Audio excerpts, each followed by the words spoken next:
हाँ बच्चों देखो, आज अपन डिस्कस करेंगे आईएमसीटी का प्रीवियस ईयर जितने भी क्वेश्चन पूछे गए हैं उनके बारे में आज डिस्कशन इस क्लास में करेंगे कि कैसे टाइप के क्वेश्चन आपके आईएमसीटी के पेपर में पूछता है। जैसे 2024 का जो पेपर था उसमें कौन कौन से क्वेश्चन आए थे फिजिक्स से,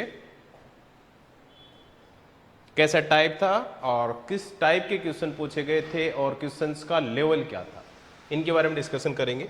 देखो पहला क्वेश्चन क्या दिया हुआ है आपको, पहला क्वेश्चन दिया हुआ है एक critical angle for a medium is 45 degree दिया हुआ, then the what will the reflective index of the medium. देखो क्रिटिकल एंगल भी पता होना चाहिए आपको पता है कि क्रिटिकल एंगल कब बनता है, क्रिटिकल एंगल कब बनता है बेटा, इंसिडेंट एंगल क्रिटिकल एंगल कब बनता है, जब उसका रिफ्लेक्टिव एंगल कितना हो बेटा 90। ये आपको पता होगा और आपको स्नेल लॉ भी पता होगा।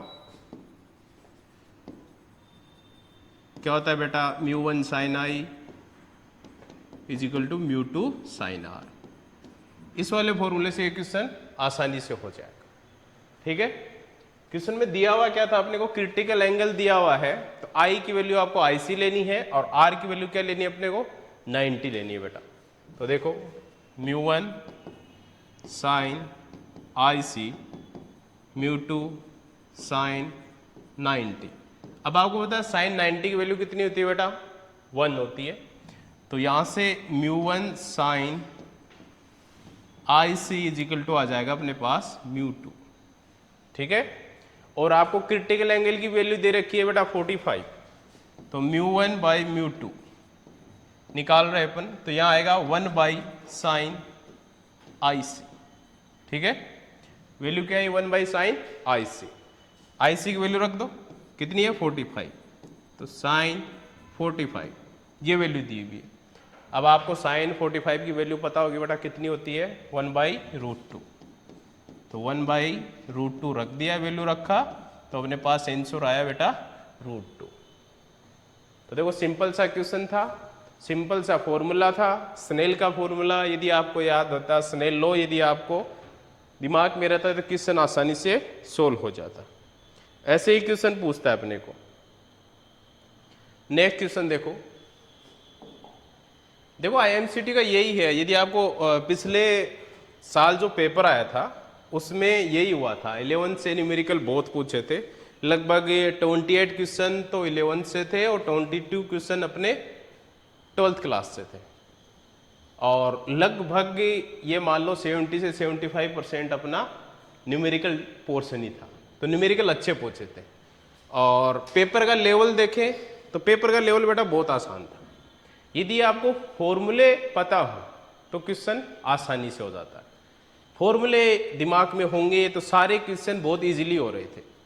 इसलिए याद रखना कि जब भी आप कर रहे हो तो 11th और 12th दोनों क्लास को प्रॉपर कवर करना है, और प्रॉपर कवर करने के साथ जितने भी फॉर्मूले अपने फिजिक्स में वो सारे तुम्हारे दिमाग में याद होने चाहिए, तभी जाके तुम क्वेश्चन को कर पाओगे।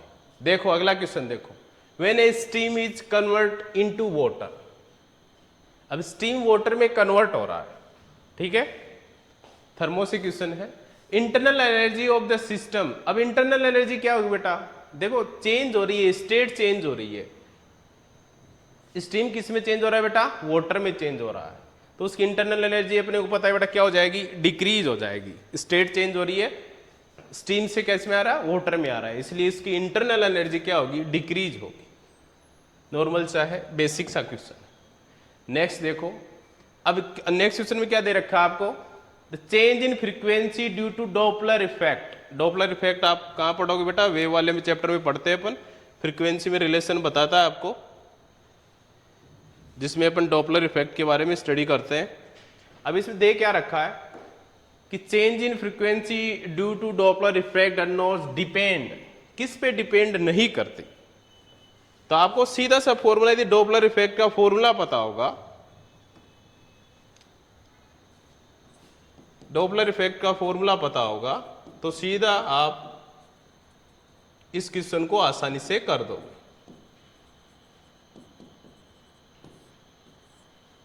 ये डॉपलर इफेक्ट का फ्रीक्वेंसी का आपने फॉर्मूला पढ़ा है, जिसमें ये ऑब्जर्वर है और ये अपना सिस्टम है। इस फॉर्मूले को आप कंसिडर करके इस क्वेश्चन का आंसर निकाल सकते हो। ठीक है, किस किस के डिपेंड किस पे नहीं कर रहा है ये पूछ रहा है। देखो ऑप्शन में देखें तो स्पीड ऑफ ऑब्जर्वर, ऑब्जर्वर की स्पीड आ रही है फॉर्मूले में, स्पीड ऑफ सोर्स की भी आ रही है, जो अपना सोर्स है। देखो ये v plus minus V observer था और ये v प्लस माइनस वी जो अपना क्या है सोर्स है उसके लिए। ठीक है, ये ऑब्जर्वर है और ये सोर्स है, ये अपना डॉपलर इफेक्ट का फॉर्मूला है। तो वेलोसिटी ऑफ सोर्स और वेलोसिटी ऑफ ऑब्जर्वर दोनों पे डिपेंड कर रहा है। ठीक है, और speed of observer speed of source पे दोनों पे कर रहा है, फ्रीक्वेंसी ऑफ सोर्स पे भी कर रहा है। किस पे नहीं कर रहा है बेटा? Separation between source and observer. Observer और जो सोर्स है उसके बीच की डिस्टेंस के क्या नहीं कर रहा है बेटा? ये डिपेंड नहीं कर रहा। इसलिए आपको ये फॉर्मूला याद होता तो ये क्वेश्चन आसानी से हो जाता। नेक्स्ट क्वेश्चन देखो, नेक्स्ट क्वेश्चन दे रखा आपने को, the radius of the intermost electron orbit of hydrogen atom. Hydrogen atom की क्या दे रखी है बेटा?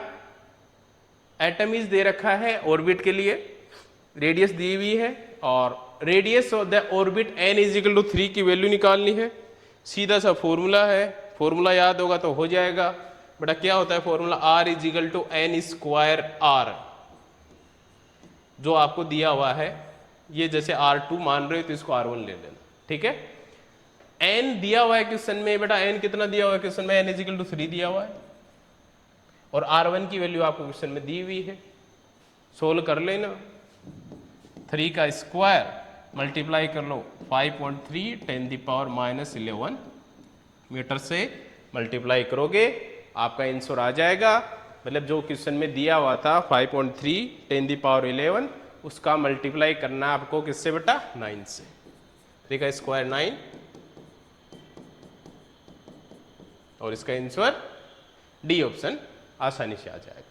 सीधा सा फॉर्मूला याद रखना था, आसानी से हो जाता। नेक्स्ट क्वेश्चन देखो, नेक्स्ट क्वेश्चन दे रखा है अपने को, ए कार्नोट इंजन से क्वेश्चन पूछा है। देखो Carnot engine made to work between temperature different दे रखा है 200 degree centigrade to 0 degree centigrade. एक चीज याद रखना, जब भी आपको सेंटीग्रेड में लिखा हुआ मिले तो उसको किस में चेंज करोगे? सीधा बेटा टेम्परेचर की SI यूनिट केल्विन में। जैसे ये टेम्परेचर 200 है, सीधा केल्विन में डालो। 0 डिग्री है उसको सीधा केल्विन में डालो। आपको पता होगा 0 डिग्री सेंटीग्रेड में कितने केल्विन होते हैं बेटा? 273 केल्विन होते हैं। और 200 में कितने होते हैं बेटा? इसमें 273 ऐड हो जाएगा तो 473 केल्विन। आपको सेंटीग्रेड को हमेशा केल्विन में चेंज करना पड़ेगा। और ठैस दे रखा है एंड बिटवीन 0 टू माइनस। देखो ये एक टाइम पीरियड, वो टेम्परेचर पीरियड दे रखा है और ये दो अलग अलग दे रखे हैं। और the ratio efficiency of the engine in 2 case, तो एफिशिएंसी ऑफ इंजन निकालना है, नीटा की वैल्यू निकालनी है, 1 - T2/T1 निकालना है।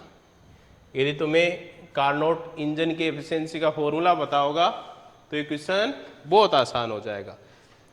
सेल्सियस में दिया हुआ था, केल्विन में चेंज कर लिया और T2 T1 की अपने पास वैल्यू आ गई और क्वेश्चन सोल्व कर लेंगे। ठीक है, जैसे N1 पहले वाले के लिए निकालोगे तो क्या आएगा? 1 - 273/473। ऐसे ही सेकंड केस के लिए बात करेंगे, N2 के लिए क्या आएगा? 1 - इसको भी चेंज करेंगे अपन बेटा, किस में चेंज करेंगे? केल्विन में। 0 का तो आपको पता ही है केल्विन में कितना होगा, और -200 डिग्री सेंटीग्रेड का कितना होगा बेटा? 73। ठीक है, केल्विन में चेंज करना है।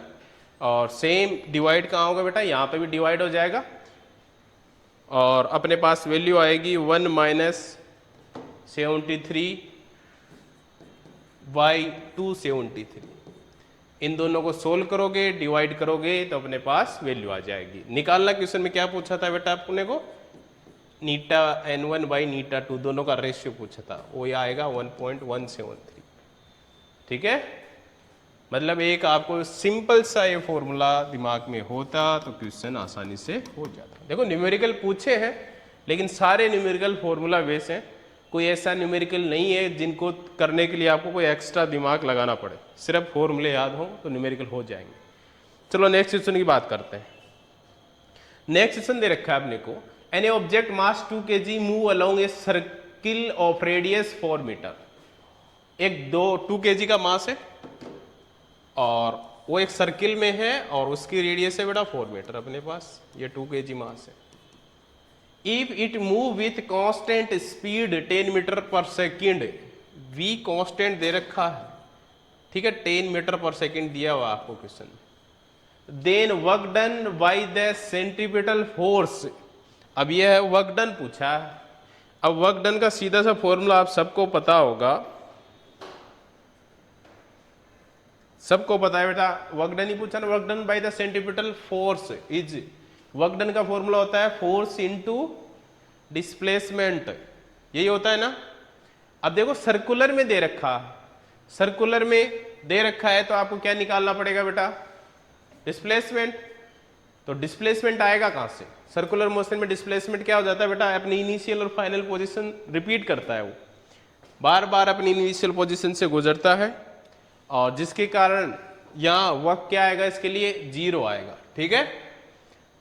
और ये तो एक तरीका था, यहां से आप वर्क डन 0 निकाल सकते हैं। दूसरा तरीका क्या होता है, v कांस्टेंट दिया हुआ है, वहां से v कांस्टेंट है तो इसका एक्सेलरेशन भी 0 आएगा और जिससे आप निकालोगे f फोर्स m में, क्योंकि वर्क डन के फॉर्मूले क्या होता है बेटा, फोर्स इंटू डिस्प्लेसमेंट, तो जो फोर्स है वो भी क्या हो जाएगा, बैलेंस होकर 0 हो जाता है, क्योंकि m a क्या आ गया अपना 0। किसकी वजह से 0 आया बेटा, v क्या है, कांस्टेंट दिया हुआ है, किस कांस्टेंट दिया हुआ है तो a पूछेगा तो a क्या आता है बेटा, dv/dt आता है ना, तो कांस्टेंट का आप डेरिवेटिव करोगे वैसा 0 आएगा, यहां से फोर्स 0 हो जाएगा जिससे वर्क डन क्या हो जाएगा, 0 हो जाएगा, ठीक है। सिंपल सा फॉर्मूला था, सिंपल सा कॉन्सेप्ट वर्क डन वाला। नेक्स्ट क्वेश्चन देखो, नेक्स्ट क्वेश्चन दे रखा है, एक डिस्प्लेसमेंट दे रखा है आपको, देखो t का फंक्शन दिया हुआ है,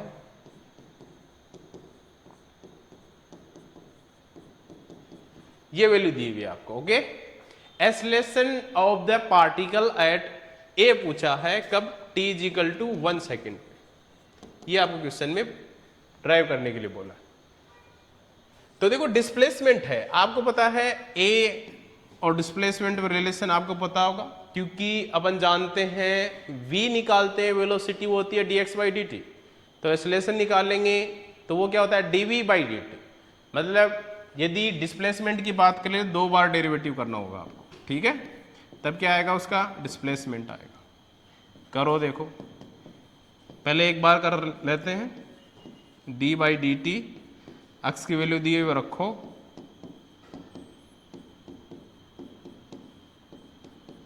डेरिवेटिव करना सबको आता होगा।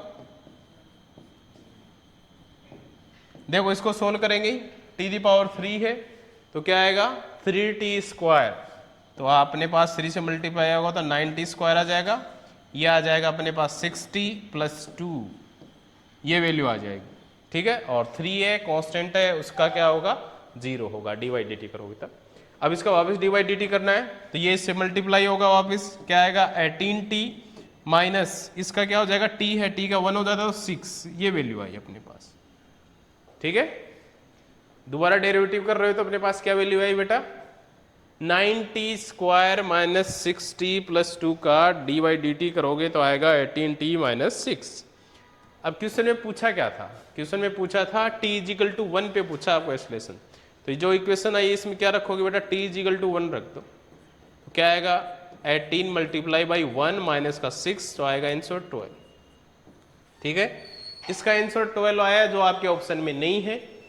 तो ये क्वेश्चंस पिछले साल 2024 में सबको बोनस अंक के साथ मिला था, क्योंकि जो आंसर था वो ऑप्शन में नहीं था, ठीक है। तो सिंपल सा फॉर्मूला था, आपने काइनेमेटिक्स से क्वेश्चन था और आसानी से क्वेश्चन हो गया। इसके बाद देखो नेक्स्ट क्वेश्चन दिया हुआ है, यंग डबल स्लिट वाला दिया हुआ है एक्सपेरिमेंट के लिए। The slide are separated by 0.8 2 metre दिया मिलीमीटर दिया हुआ, डी की वैल्यू दी हुई है बेटा 0.28 मिलीमीटर। चेंज कर लो इसको, पहले मिलीमीटर को मीटर में ले जाओ, ये डी की वैल्यू दी हुई है। आगे देखो, स्क्रीन इज पैलेस 1.4 मीटर, ये कैपिटल डी की वैल्यू दी हुई है आपको।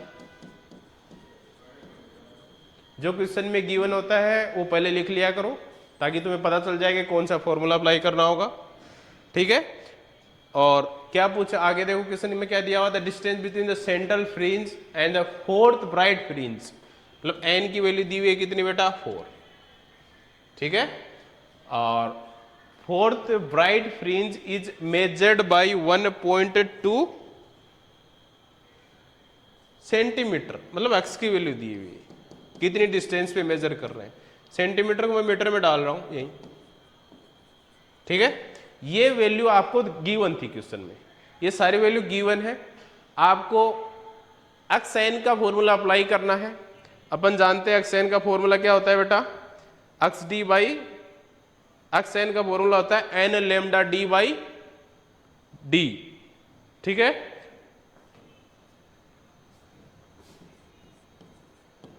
N lambda D by D. तो इस वाले फॉर्मूले में एक्स की वैल्यू दी हुई है, लेमडा निकालना है आपको, okay. N lambda D by D,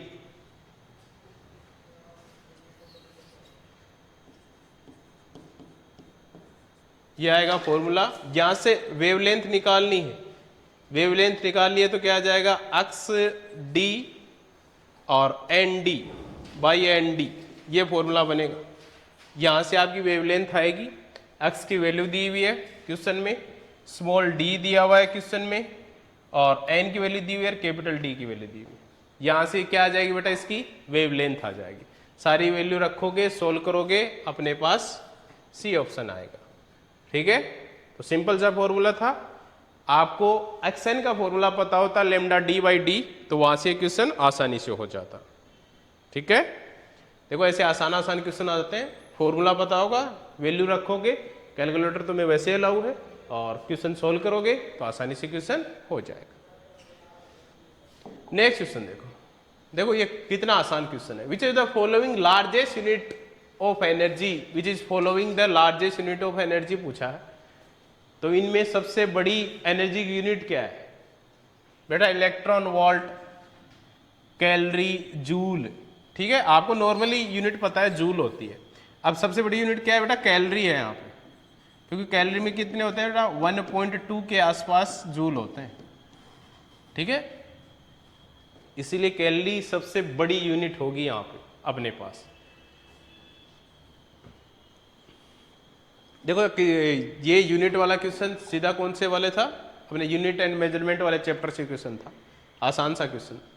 next देखो, नेक्स्ट में अपने को दे रखे हैं वेक्टर दिए हुए, ए दो वेक्टर दिए हुए हैं बेटा। एक तो दे रखा है A is equal to 2 iota plus 3j minus N K, B vector दिया हुआ अपने पास i माइनस 3j माइनस का 2k, और दे रखा है अपने को ये क्या है बेटा, एक दूसरे के परपेंडिकुलर है, ठीक है।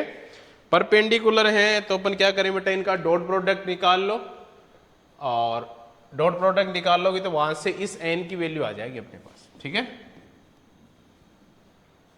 तो निकालना है क्वेश्चन में a डॉट b, ठीक है, यही निकालना है। a डॉट b निकालना है, a b की वैल्यू रखो, डॉट प्रोडक्ट सबको पता होगा। डॉट प्रोडक्ट में i का i के साथ डॉट प्रोडक्ट क्या होता है बेटा, 1 होता है, और i का j के साथ और i का k के साथ डॉट प्रोडक्ट क्या होता है बेटा, 0 होता है। तो i का i के साथ 1 होगा, j का j के साथ 1 होगा, और k का k के साथ 1 होगा। तो वैल्यू रखो 2 आइटा प्लस 3j माइनस का nk, ओके, और साथ में है आइटा माइनस का 3j माइनस का 2k, ये वैल्यू। डॉट प्रोडक्ट निकालेंगे, आइटा का आइटा से 2 बना, और 3 का j, देखो ये 3 j कैप है, j कैप के साथ जाएगा, लेकिन यहाँ माइनस है तो 3 3 से मल्टीप्लाई होगा, बनेगा -9।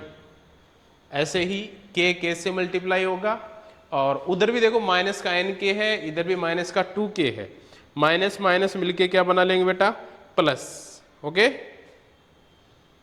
माइनस माइनस मिलके क्या बनाएंगे, प्लस बनाएंगे। तो अपने पास क्या आ जाएगा यहाँ पे, +2n। ओके, ये तो इधर वाला काम हो गया। ए बी डॉट प्रोडक्ट जानते हैं अपन, तो डॉट प्रोडक्ट में क्या होता है, ए बी कॉस थीटा। ठीक है, कॉस थीटा परपेंडिकुलर दे रखे हैं, थीटा कितना बेटा 90 है, तो ये वाली टर्म क्या हो जाएगी 0, cos 90 की वैल्यू 0। ठीक है, और तो इसको सोल्व कर लो, ये बचा -7।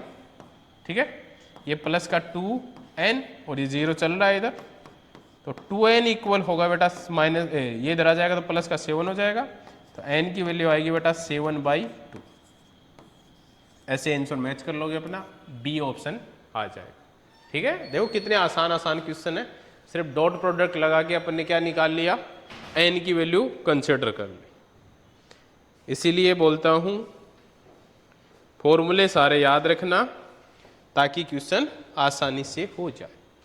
नेक्स्ट क्वेश्चन पे चलो देखो, a source of sound with adjustable frequency produce 4 beat per second with tuning fork with its frequencies either 474 hertz है और 482 हर्ट्ज है। What is the frequency of tuning fork. देखो ट्यूनिंग वाले कभी भी क्वेश्चन पूछे ना जो तुम्हें फ्रीक्वेंसी दे रखी है, ठीक है, सही 1 1 2 कितनी भी फ्रीक्वेंसी दी हुई है और उनका ट्यूनिंग पूछ ले, तो सिंपल सा उनका रेशियो निकाल देना। रेशियो सबको निकालना आता हो, सिंपल सा क्वेश्चन है, उनका क्या कर दोगे, रेशियो निकाल दोगे। चाहे 1 के लिए पूछे, चाहे 2 के लिए पूछे, चाहे 3 के लिए पूछे, आप क्या करोगे, उनका रेशियो निकाल दोगे। तो दोनों को ऐड करके 2 का डिवाइड करोगे, क्या आएगा अपने पास 478 हर्ट्ज, इसका आंसर आएगा। ठीक है, नेक्स्ट देखो, नेक्स्ट क्वेश्चन दे रखा है intensity of incident radiation falling on a metal is double. देखो इंटेंसिटी बढ़ा रहा, ठीक है, और पूछा क्या है, then the number of photon. Intensity बढ़ा रहा है जिसके कारण photo electron emitted, photo electrons का क्या होगा, मतलब फोटो करंट समझ लो या फोटो इलेक्ट्रॉन्स को पूछ लो, उसमें कितना चेंज आएगा, ये पूछा इंटेंसिटी बढ़ाने के कारण। अब आपने पढ़ा है बेटा, एक तो फॉर्मूला पढ़ा था अपने काइनेटिक एनर्जी का, ठीक है, ये फॉर्मूला पढ़ा है, इसमें फ्रीक्वेंसी बढ़ाएंगे, देखो फ्रीक्वेंसी बढ़ाएंगे तब काइनेटिक एनर्जी बढ़ती है, और इंटेंसिटी बढ़ाएंगे तब फोटो करंट बढ़ता है, ये चीज याद रखना। ठीक है, और कितना बढ़ाओगे उतना ही इंक्रीज हो जाता है, तो जितना इंटेंसिटी तुम डबल कर रहे हो तो उसके लिए उसकी फोटो करंट या फोटो इलेक्ट्रॉन्स भी क्या हो जाएंगे बेटा, डबल हो जाएंगे, या 4 टाइम्स कर रहे हो तो 4 टाइम्स हो जाएंगे। और ऐसे ही जब फ्रीक्वेंसी में चेंज करोगे तो अपनी जो काइनेटिक एनर्जी है उसमें चेंज आ जाता है, जब अपन फोटो इलेक्ट्रिक इफेक्ट के अंदर पड़ता है। तो इंटेंसिटी आप डबल कर रहे हो तो फोटो इलेक्ट्रॉन या फोटो करंट दोनों क्या हो जाएंगे बेटा, डबल हो। Next, input frequency for a half wave rectifier is 50 hertz थी, what will the output frequency. एक चीज याद रखना, क्या याद रखना है बेटा, हाफ हो एक फुल हो, ठीक है, 2 रेक्टिफायर अपन, हाफ रेक्टिफायर है और एक फुल रेक्टिफायर है। इसमें देख लो हाफ रेक्टिफायर में तो फ्रीक्वेंसी है ना वो चेंज नहीं होगी, जबकि फुल रेक्टिफायर में फ्रीक्वेंसी क्या हो जाती है बेटा, डबल हो जाती है। ठीक है ना, ये चीज याद रखना, हाफ रेक्टिफायर में फ्रीक्वेंसी सेम ही रहेगी, कोई चेंजमेंट नहीं आएगा, नो चेंज होगा। ठीक है, नो चेंज। और फुल में क्या हो जाता है बेटा, डबल हो जाती है। तो अपने पास दिए रखा है यहाँ पे हाफ वेव रेक्टिफायर, तो जितनी फ्रीक्वेंसी थी उतनी ही मिलेगी आपको, इनपुट दोगे उतना ही क्या मिलेगा, आउटपुट मिलेगा। जबकि फुल वेव रेक्टिफायर में इनपुट दोगे इसका डबल क्या मिलता है, आउटपुट मिलता है, डबल फ्रीक्वेंसी की आउटपुट आएगा आपके पास। ठीक है, सिंपल सा क्वेश्चन, थ्योरेटिकल क्वेश्चन है, आसान सा क्वेश्चन है। नेक्स्ट क्वेश्चन देखो, नेक्स्ट क्वेश्चन है आपका मैग्नेटिक फील्ड से, a very long current carrying wire produce a magnetic field, V की वैल्यू दे रखी है बेटा, मैग्नेटिक फील्ड दिया हुआ कितना 3T at a distance D दे रखा है आपको, डिस्टेंस कितना है D from it, the same wire at the distance 3D, ये मतलब एक के लिए बात कर रहा है, दूसरे के लिए जो डिस्टेंस थी वो कितनी होगी बेटा 3D होगी, सेम वायर के लिए will be produce magnetic field of, तो उसका मैग्नेटिक फील्ड कितना होगा। देखो सिंपल सा क्वेश्चन है, वायर के लिए आपको पता है सिंपल सा म्यू नॉट आई अपॉन 2 पाई ए वाला फॉर्मूला अप्लाई करेंगे, यही फॉर्मूला होता है वायर के लिए मैग्नेटिक फील्ड का। पहले के लिए करेंगे तो ये वैल्यू कितनी दे रखी है बेटा 3 दी हुई है, ठीक है, म्यू नॉट आई और 2 पाई ए की जगह क्या है D है, ठीक है ना, डिस्टेंस कितना दिया हुआ आपने को D दिया हुआ, ये फर्स्ट वाले के लिए बात कर ली। सेकंड वाले के लिए बात करेंगे तो उसके लिए यहाँ D की जगह क्या रखना अपने को 3D, तो सेकंड वाले के लिए बात करेंगे B निकालना है, म्यू नॉट आई ऐसे का ऐसा, और 2 पाई D की जगह क्या है, A की जगह क्या आ जाएगा 3D, 3 में बाहर निकाल लेता हूँ, तो म्यू नॉट आई अपॉन 3 बाहर आ गया 2 पाई D। अब देखो mu not I upon 2 pi D की वैल्यू अपने पास क्वेश्चन में क्या है बेटा 3 है, दिख रही है ना, mu not I upon 2 pi D ये वाली वैल्यू, इसकी वैल्यू कितनी बेटा 3 है, तो mu not I upon 2 pi D इसकी जगह क्या रख दोगे 3, तो B कितना आया, इसकी जगह रखेंगे 3/3 कितना आएगा 1T, 1 टेस्ला, तो इसलिए आंसर क्या जाएगा 1T। सिंपल सा फॉर्मूला था, मैग्नेटिक फील्ड का एक फॉर्मूला पता होता है म्यू नॉट आई अपॉन 2 पाई ए, तो ये क्वेश्चन आसानी से हो गया होता, ठीक है। देखो आसान क्वेश्चन है मैग्नेटिक फील्ड से भी, और सीधे फॉर्मूले तुम्हें पता होंगे तो क्वेश्चन आसानी से हो जाता है, ठीक है, इसीलिए क्वेश्चन करना आसानी से। और सिंपल सी बात यही है, क्वेश्चन करना तभी आसान होगा जब आपके फॉर्मूले याद हो, ठीक है।